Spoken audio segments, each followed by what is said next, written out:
জানেন? এটার নাম বুড়িপোতা কেন জানেন? কেউ জানেন না? জি, আমি কিভাবে জানবো? আমি তো বাইরে থেকে এসেছি। এটা এক সময় আপনাদের কাছে জেনে নিব।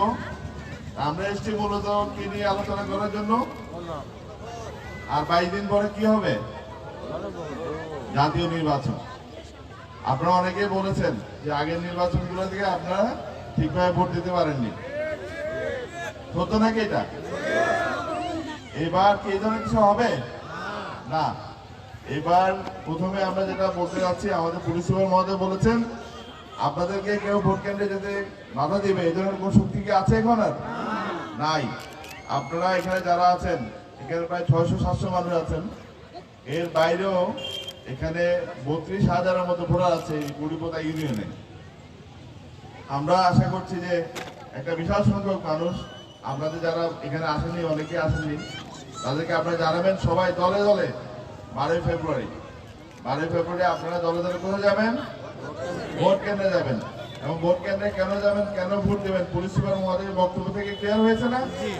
আপনার অধিকার যদি আপনি প্রয়োগ না করেন, আপনার জনপ্রতিনিধি নির্বাচনে আপনি যদি আপনার মতামত প্রকাশ না করেন, এটা কি ভালো হলো না খারাপ হবে?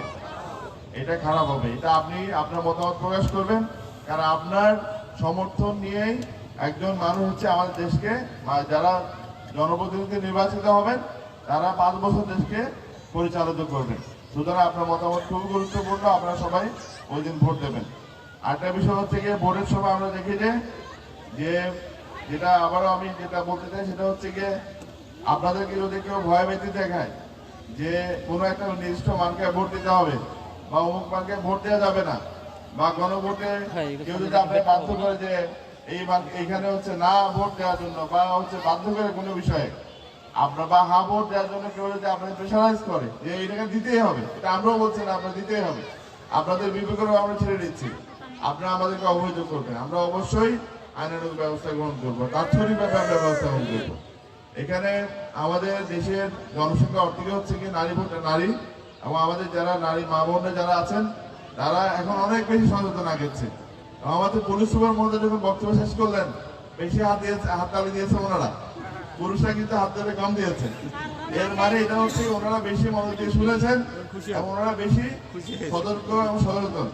আমরা নারী পুরুষ সবাই সচেতন হব এবং এই ক্ষেত্রে আমাদের সবার একসাথে কাজ করতে হবে সমাজ পরিবর্তনের জন্য।